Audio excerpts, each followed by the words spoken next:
Hello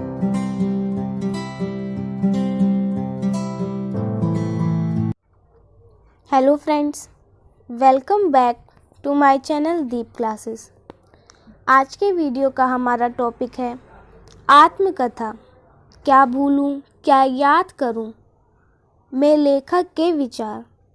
हमारा आज का वीडियो स्टार्ट करने से पहले अगर आपने अभी तक हमारे चैनल को सब्सक्राइब नहीं किया है तो इसे सब्सक्राइब कर लें, जिससे हमारे आने वाले वीडियो के सभी नोटिफिकेशंस आप तक पहुंच सके। साथ ही MHD से रिलेटेड अदर वीडियोस के लिए आप हमारे चैनल की प्लेलिस्ट में जाकर उन्हें देख सकते हैं। तो चलिए बिना देरी किए हम अपना आज का वीडियो स्टार्ट करते हैं। रचना के साथ जीवन में भी विचार महत्वपूर्ण भूमिका निभाते हैं। विचार जीवन के प्रति समझ को विकसित करते हैं तथा उसके निर्धारण में मदद भी करते हैं। लेखक की कृति में उसके समाज, राजनीति, धर्म, राष्ट्र आदि के बारे में विचार अभिव्यक्त होते हैं। क्या भूलूं क्या याद करूं में बच्चन जी ने स्थान स्थान पर व्यक्ति, समाज, धर्म, दर्शन, राजनीति, लेखन आदि के बारे में अपने विचार प्रस्तुत किए हैं। समाज और राजनीति की तत्कालीन स्थिति एवं विकास पर विचार करते हुए बच्चन जी कहते हैं कि भारतीय समाज सामंती मानसिकता और व्यवस्था से जुड़ा है, जिसमें सेवा कार्य करने वाले लोग स्वयं को इन सामंतों की प्रजा समझते हैं तथा कुछ प्राप्त करने की आशा में इन सामंती परिवारों से उनकी विपन्नता में भी चिपके रहते हैं। इसका मुख्य कारण गरीबी है और औपनिवेशिक मानसिकता की गुलामी के कारण सामंती ढांचा भी पूरी तरह नहीं टूट पाया था। समाज में कुछ बदलाव आया, जिससे प्रत्येक जाति, समुदाय और धर्म की कुछ विशिष्ट परंपराएं बनी, जो बाद के समाज में अनिवार्य हो गई।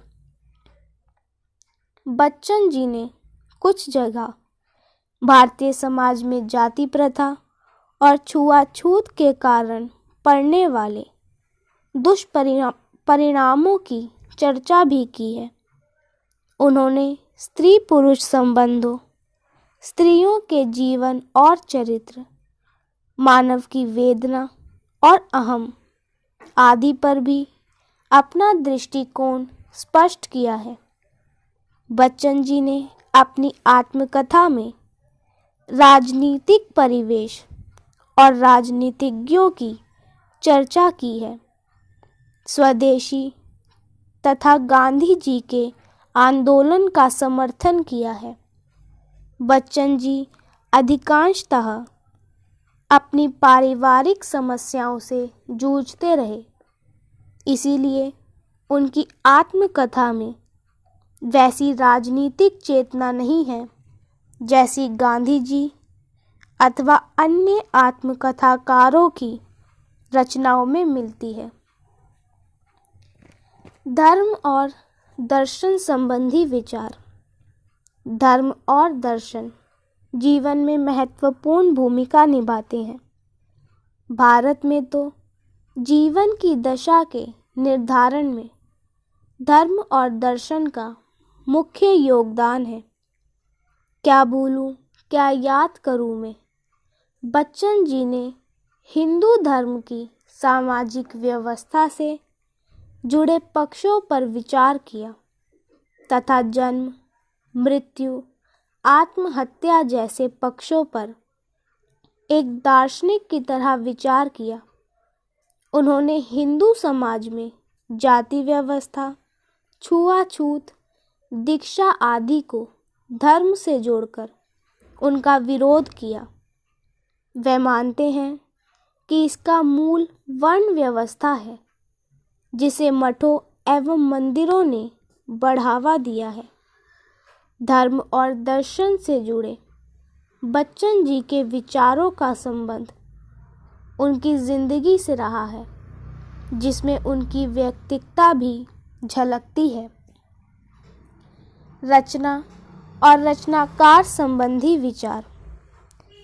साहित्यिक आत्मकथा होने के कारण क्या भूलूं क्या याद करूं आत्मकथा में रचना और लेखक से जुड़े प्रश्नों पर विचार करते समय बच्चन जी की प्रखरता दिखाई देती है।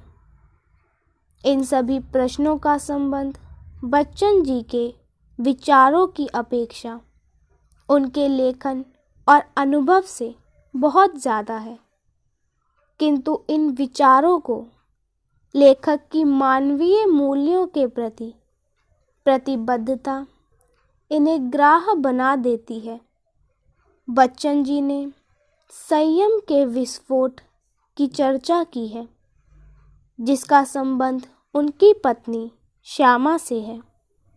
सृजन में संयम की भूमिका एक हद तक होती है, इसीलिए लेखक ने शब्द को कविता का एक माध्यम माना है तथा लेखन के लिए अहम के त्याग को आवश्यक माना है, क्योंकि अहम को त्यागे बिना सच्ची कविता नहीं हो सकती।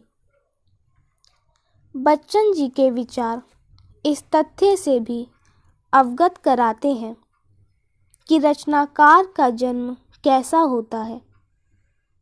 किसी भी कृति की रचना का समाजशास्त्र लेखक की अंतर चेतना से संबद्ध होता है। वह रचना को लेखक की अनुभूति को स्वाभाविक ढंग से रखना मानते हैं और वह कहते हैं कि काव्य कलाकार द्वारा अपनी अनुभूतियों को समय और समाज के साथ जोड़कर सार्वजनिक रूप से प्रकट करने की चेतना है। बच्चन सृजन और उसकी प्रक्रिया को जटिल मानते हैं, क्योंकि सृजन की अनुभूति में कवि संसार से कट जाता है, किंतु अनुभूति के साथ गहन संबंध और स्थितियों के साथ तादात्म्य बिठाए बिना रचना नहीं हो सकती। क्या भूलूं क्या याद करूं आत्मकथा में बच्चन ने कल्पना और यथार्थ, जीवन और रचना में तर्क और भावुकता का द्वंद्व, कवि का मार्ग, जनता की प्रशंसा, साहित्य में राजनीति, कविता और जीवन का संघर्ष आदि मुद्दों पर भी विचार किया है। तो इसी के साथ हमारा आज का वीडियो यही ख़त्म होता है, जिसमें हमने जाना क्या भूलूं क्या याद करूं आत्मकथा में लेखक के विचारों के बारे में। अगर हमारा आज का वीडियो आपको पसंद आया हो तो वीडियो को लाइक एंड शेयर करें और हमारे चैनल को सब्सक्राइब करें। Thank you for watching.